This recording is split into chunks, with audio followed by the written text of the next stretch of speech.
Sandy Powell. Welcome to the round table.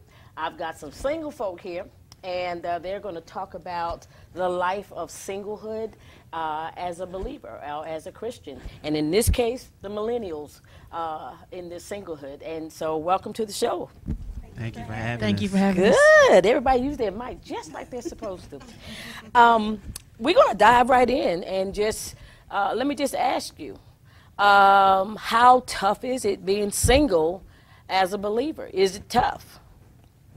I think it is tough because the Bible tells us to, it's better to marry than to burn. So that's one of the lifestyles that we have to live by.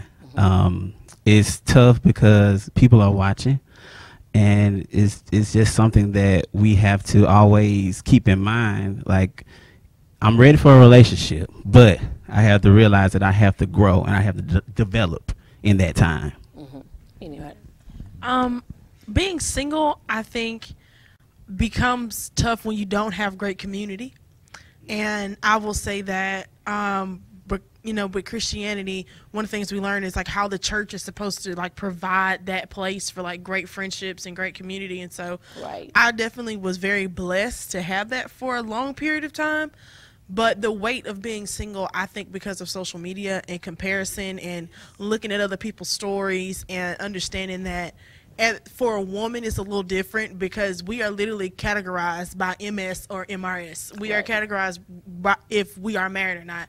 So is it still like that? Yes. Because I know that it was like that for, you know, for us baby boomers, but is it still like that for you all? It's still like that. Every document you fill out, every place you go to the doctor, they're asking you, okay, how do we classify you? And one of the first classifications is by your marital status. Right. And so it has an effect on you as a single, as a Christian, because you can choose to say, well, I'm waiting on God for something, and you hear all these messages and you see all these people who you think are happy together, but the church has a 50% divorce rate.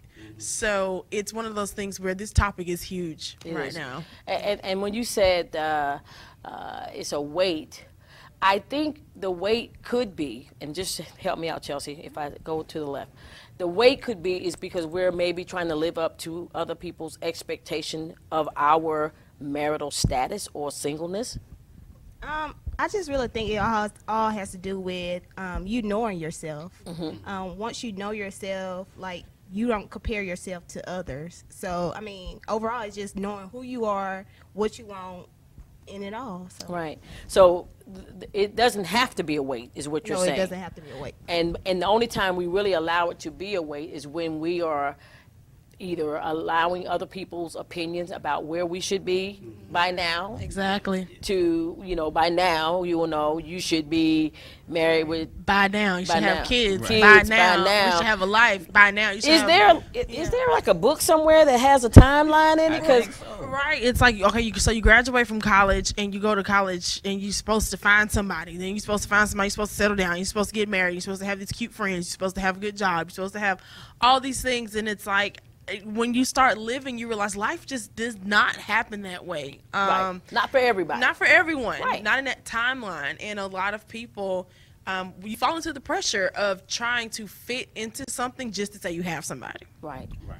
You was going to say. I was just going to say, like, me just turning 30, it's like the clock is ticking. People are always coming at me. Oh, I think you should meet my daughter or my niece and things like that. Do they throw the women at you? They throw their daughters at this you? past I got week. a niece. Yeah. I got a granddaughter. So, yeah, I think it's just people look at you like, you 30, you should already be married. You should be dating, you know. Right. But I just feel like we have to find contentment. Right. You know, we have to be content. And part of contentment is waiting. And I'll say this especially for men in the church, because, you know, the ratio of men to women in the church, well, period. Yeah. Women are outweighing, you know, as far as men. There's more women wanting to be married than men. Singleness. Yeah. And so when a brother stand up in the church and he's single, he becomes automatic magnet. Oh, yeah. Do you think? Oh, yeah. That's so true. Does it make you uncomfortable? At times, because I'm a good-looking man, you know. Oh my God! So yeah, at toot times, the horn, honey, toot it. So yeah, at times it can make you feel uncomfortable because I can truly say I'm not ready. Okay. Yeah. Well, we're going to take a quick break, and we'll be right back. We'll be right back in a few moments. Welcome back. We had just ended the first part with Tyshawn talking about his irresistibleness to all of the women, and I agree with you. I think that it's tough for guys nowadays in ministry that are single, with the ratio being a little off balance there, and it puts the pressure on you a little bit. Then you can't be, have relationships with just a sister without it trying to go there, right? It's so hard. I believe the Lord said that you belong to me. Right. And then, sometimes, and I'm guilty of it too. I'm not gonna lie. Sometimes I have looked at a female like, man, that's my wife, and I was wrong. Okay. Because it was that was in the time where I was immature and I knew I wasn't ready. And like I said, I'm still not ready. Right. But it is uncomfortable to have someone kind of looking at you like chopped liver or some meat or something. Okay. Well, I'm gonna tell you this: the one thing about singleness is no different in the kingdom and in the world. The difference is with us is that we have a standard that the Lord has given us, and the Holy Spirit that is able to keep us to that standard. And so, you all, I'm sure, are serving in ministry in some capacity. Talk about that. How do you, in your singleness, serve where you are in whatever capacity you serve?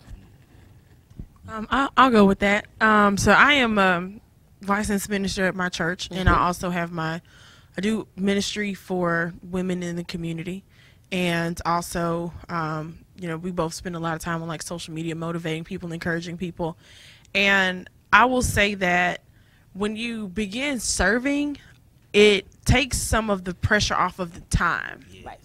Because it's like I've gotten my hands involved in something. I put my hands to the plow. And of course, church people love to talk about the story of Ruth and Boaz, but there are a lot of elements in there that I'm like, girl, I don't think you want that if you really understood what the story was about. Right. But there is an element in there of when Ruth was found, she was working. Like, she had purpose. She first of all, she was trying to keep from starving. Right. But she put herself in position to work and to put her hands to the plow and to do things that were great for the kingdom. And so, my wisdom for a young lady who wants to attract a guy that is kingdom is he needs to see you doing something. And you can be attractive serving, exactly. And I think in church that makes you even more attractive, because you're not looking for, and I don't want to put words in God's mouth, but it's like you're not looking for the girl who wants the husband, and as soon as she lock eyes on you, it's like, oh my God, that's my man. The girl that's not paying you no attention, that actually is serving, that's busy, that has things to do, she has a life, she has things going for herself. That's the woman that you're like, okay, I can get with her because I know that purpose is attached to what she's doing. Right. What about you, Chelsea? Overall, I think you have to discern, because you still have people that comes to church just to sit and wait and look, oh, you're my husband, you're my boyfriend or whatever. So I think you have to discern, is this person really for me even while serving? Exactly. I think you have to also know what you want at the time, because there's single people who are not interested in marriage at the time at that time in their life. It's very true, it's a season. Right. And so at the time that someone may be, saying, well, I really would like to get to meet them, when they say, well, do you want to go to dinner? It might not be anything but just dinner. Right. And so, singleness doesn't necessarily mean that I am now ready to get married. And of course, Paul talks about you have the most to give in time-wise when you are single, because you have that liberty to be able to do and go and not have those responsibilities of, because when you go home, you don't have to make your bed, do you? Well, I make my bed every day. But you don't have to. But you don't have to. Right. But, I have to make the bed. And so, because it's more than just me. Whereas before, I'm going to be truthful. Not always. Didn't always make the bed as a single woman. Sometimes I've just had enough time to get up, get a shower, and hit the door because my day or whatever I had to do was pressing me. But with singleness, you guys have a lot that you can offer when it comes to time. Now, the one thing that I would say, you was talking about Boaz, and everybody don't necessarily know the story or whatever, but the one thing that she showed in her time of work is she did have a purpose. Right. even though she did notice, you know she noticed Boaz noticing her, right? Right. Okay. Exactly. She noticed it, but she was in the fields handling the business, taking care of what you said their needs was. What do you want to say to that as far as being on your job or on your assignment? You might notice him or her, but it doesn't take you off course. I'm the type of person, I just stay focused regardless. Like, I don't let stuff like that to distract me from what I'm called to do. So, I mean, I'm a focused person, individual, I guess. So, I mean. Yeah. I think with Ruth, because I will say this in my own example, the young man that I met and in this season courting, it was interesting because our purposes were tied. And it was like when I began to serve in certain capacities in certain areas, we crossed paths. We had to. It was inevitable that we crossed paths just because we were both young, we were in church, we were both serving and very committed to our ministry. Right. And so we had to work together. It was almost like God was like, okay, you guys have to interact in order to get things done. And so a lot of topics of conversation just with that community that was built was around, okay, well, what are we doing today? What are we doing tomorrow?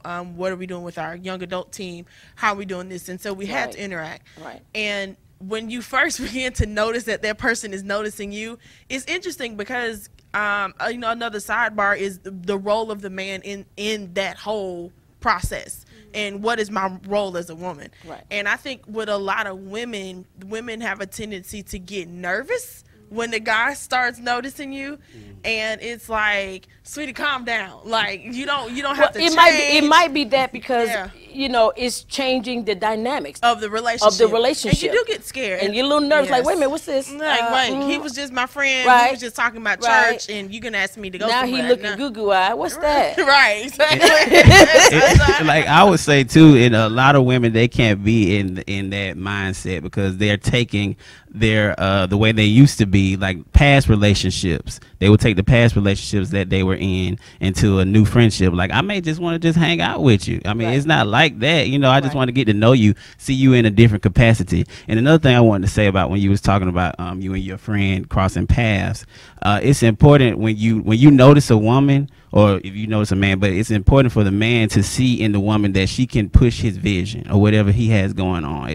I don't want a woman that's going to be lazy. I want you to be able to work, whatever I got going on, I want you to be able to push it for me. Like, Adam was giving Eve, to push. You want your partner to have the same tenacity and energy level that you have, and be able to push and pull alongside you. Right. That's important in relationship. You want to be, because equally yoked is. That could also be inclusive in that. Yes. I want to know one thing about singleness. Are y'all okay with just being like alone? Like going out to dinner by yourself? All the time. Going to the movies by yourself? Are you okay with that? I am, all the time.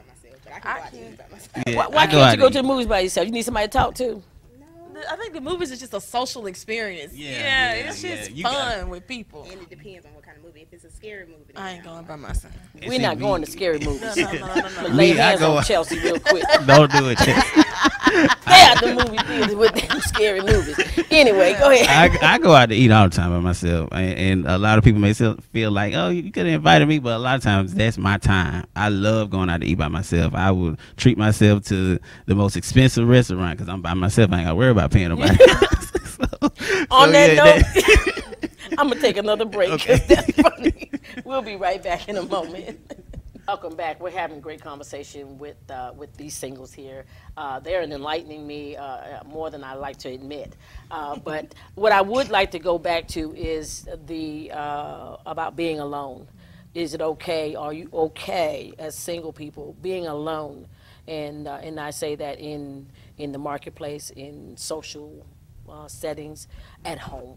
Yeah, that's what I was gonna say. Now, at times, being at home, you do get to wonder, especially if you're on social media, looking at other people's lives. It does, you start to feel like, man, I want that, and so it does get like that at times. So I say 80% of the times I'm good with it, but the other 20 I'm like, Lord, I win. But that's when I bring it back. It's not time.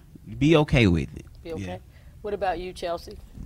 I'm okay with being alone, but I mean, currently right now I'm dating, so I'm really You're not alone, I'm then. not alone right now, but But you was okay before that? yeah, I mean, yeah, Except for the movies. yeah, except for the movies. Except for the part. movies. Now tell me, why not the movies? Why? I mean, outside of just being able to talk to somebody and disturb me in the back that's trying to listen to the movie. It's just like you have to have somebody to go to the movies with. I can't go by myself. I don't see a millennial that goes by themselves to the movies. So Really? Well, I know a couple. I don't. Go ahead. Well, for me, being alone was the place where I got to know me. It was like, okay, what do I like? Do I like a well done steak, or do I need medium well? Like, do I want, what do I like? Where do I want to go? What experiences turn me off? So if this young man does say, hey, I want to go on a date, well, we're not going to this place because I've dated myself. I understand what I like. And I think dating yourself also, and being God is very funny.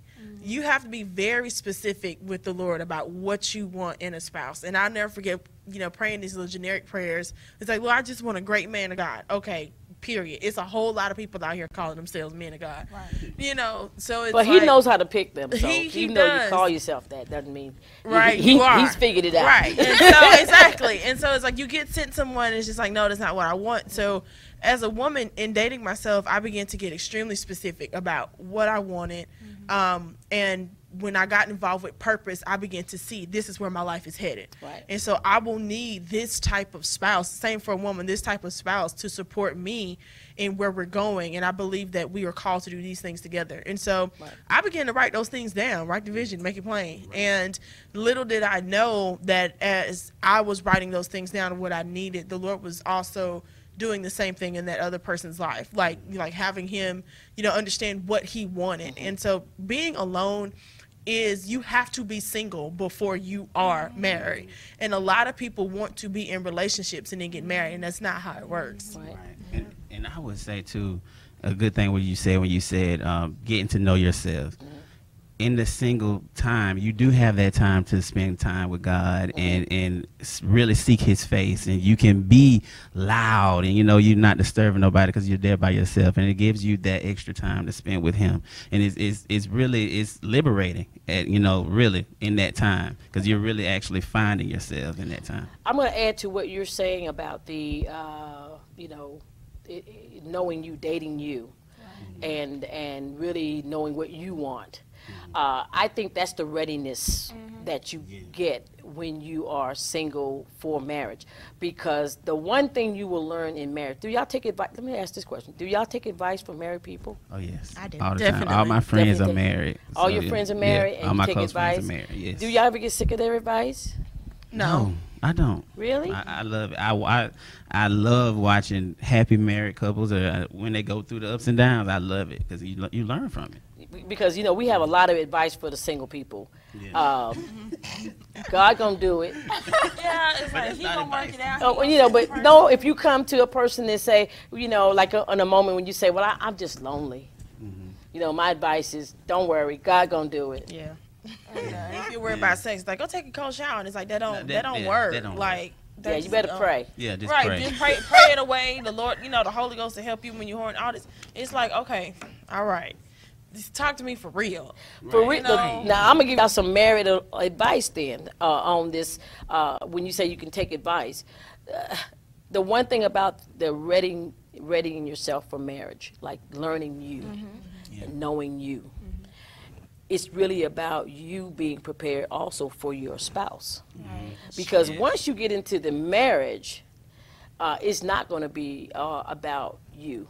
Right. And if your focus and your main focus will not be about supporting my vision, because the two of you will come together and it will merge, and you will automatically understand in your getting to know each other that our paths are meshed in one, and you will learn how to co-care for one another. In other words, it won't be your big vision, his little vision, I'm gonna support her, or his big vision, her little vision, and it will somehow be just the right fit for what is needed in your marriage. So yes, please enjoy the getting to know you part, because what it does is it teaches you, if you listen now, Now, there's times where you have to listen to the Holy Spirit about what He is teaching you and doing in you to prepare, because you're not the only one praying. See, He's praying. Exactly. She's praying too. Send me a godly woman. Send me a godly man.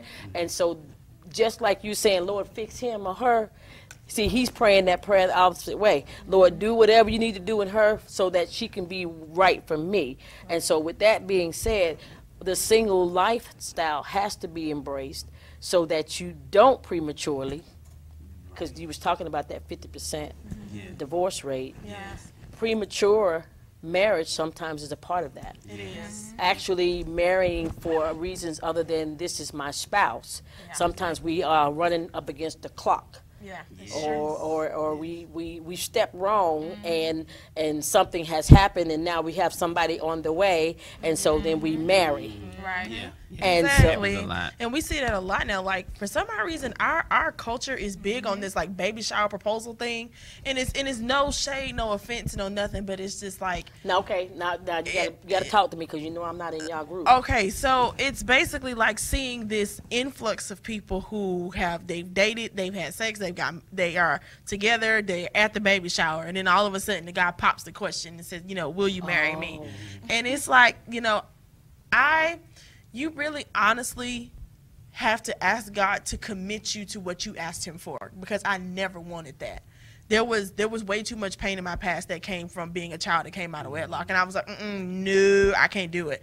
But in the meantime, while I say I cannot do that and that can't be me, I also had to live my own boundaries and understanding that, can the Holy Spirit help me through this? And so I would really encourage singles, please have a adult prayer life. While you're getting to know yourself, please get to know God. Yeah. Because, and get to know, Scripture says, my sheep hear my voice, and another one they won't follow. That's right. You will get advice from church mothers and pastors and your family and people who think they know the best for you. But if you don't know God's voice, you will be on a path to marrying someone that it's an absolute disaster from the beginning. And everybody around you will know, but won't nobody say nothing. Oh, I'll say something. But also, too, know that the voice of God will come through mothers, through pastors. Right. And when you know His voice, it won't have a sound that you'll be listening for.